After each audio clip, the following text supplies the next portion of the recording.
Welcome back into our journey through the Holy Week together. Today we are on Wednesday. Now this Wednesday is usually called a Spy Wednesday or Anointed Wednesday or just Holy Wednesday, kind of like how Monday, Tuesday, and Wednesday are before you get to Monday, Thursday.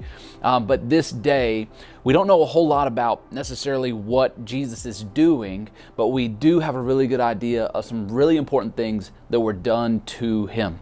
The two really critical things we're going to lean in today that were done to Jesus on this Spy Wednesday is one, he's anointed by Mary in Bethany. That's Mary, the Mary, Martha, Lazarus, Mary whose sister is Martha and brother is Lazarus. She anoints Jesus in her home. And then the other thing we see happen is Judas makes up his mind. He makes up his mind to betray Jesus. And that's why it's referred to as Spy Wednesday, because from that moment forward, he essentially becomes a spy for the religious leaders as they seek to find a way to take him out. Let's read these two passages together and dive in them. The first one we'll read is in John chapter 12, verses 1 through 8. This is where we see Jesus being anointed there in Bethany. And I remember all of his disciples are with him. And one of those disciples who's with him in this moment is Judas. And Judas actually has a role in this story, a speaking part in this passage we're going to get to read. And I believe some of what happens in this story may have even been some of the things that led him to go, man, that is the last straw. And I'm for sure going to be doing that thing I've been tempted to do for a while now and betray this person who is my friend. Let's read it together. Again, this is John chapter 12. Starting in verse 1, we'll go down through verse 8. 6 days before the Passover, Jesus arrived at Bethany, where Lazarus lived, whom Jesus had raised from the dead. Here a dinner was given in his honor, and Martha served while Lazarus was among those reclining at the table with them. Then Mary took a pin of pure nard, an expensive perfume, and she poured it on Jesus' feet and wiped his feet with her hair. And the house was filled with the fragrance of that perfume. But one of his disciples, Judas Iscariot, who was later on to betray him, objected. Why wasn't this perfume sold and the money given to the poor? It was worth a year's wages. Now, he didn't say this because he cared about the poor, but because he was a thief. As keeper of the money bag, he used to help himself to the money that was put in it. Leave her alone, Jesus replied. It was intended that she should save this perfume for the day of my burial. You always have the poor among you, but you not always have me. Okay, so that happens right there, and I want you to see Matthew puts us great, from this scene to this. If we're kind of reading it in chronological order and we're taking a harmony of the Gospels, we see what happens right after this moment in Matthew chapter 26, verse 14 through 15. This is what it says. Then one of the 12, the one called Judas Iscariot, went to the chief priests and asked, "What are you willing to give me if I hand him over to you?" So they counted all for him 30 silver coins.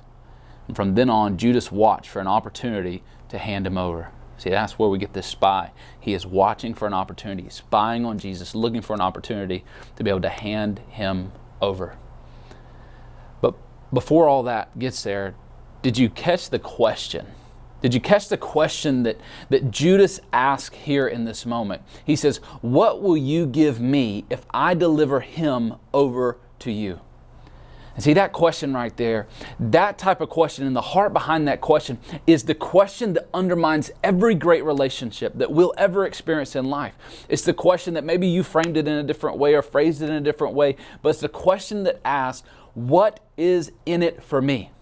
There's no faster way to ruin a relationship. There's no faster way to demotivate someone to grow into a deeper level of trust or understanding or empathy with you than to come at something with a what's in it for me mindset. And what's crazy is Judas goes to these religious leaders, these haters of Jesus, and he's asking them, what's in it for me? All the while disregarding the fact that if he had continued to stay with Jesus, if he had continued to lean into that relationship, and even despite mistakes he could have made, there would have been more in it for him and being on the right side of Jesus than anything he could have ever gotten from these religious leaders.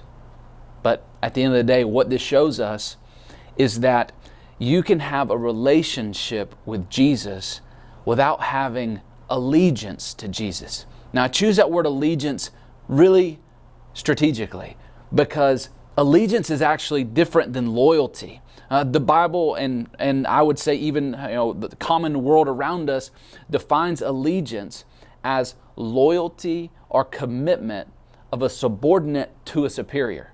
So it's not just loyalty to someone who's on the same plane and same level as you, but allegiance is saying, I am loyally committed to you as a subordinate to a superior.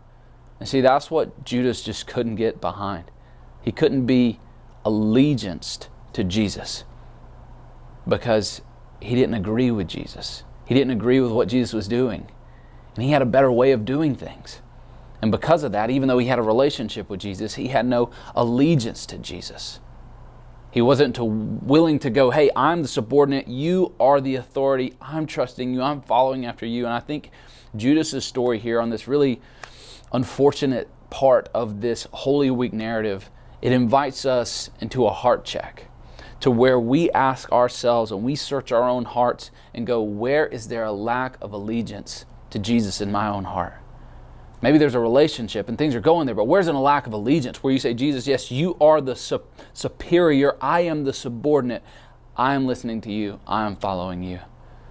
I think there's really two big invites that I believe Jesus wants us to have today. The first one is this, the invitation to examine our hearts.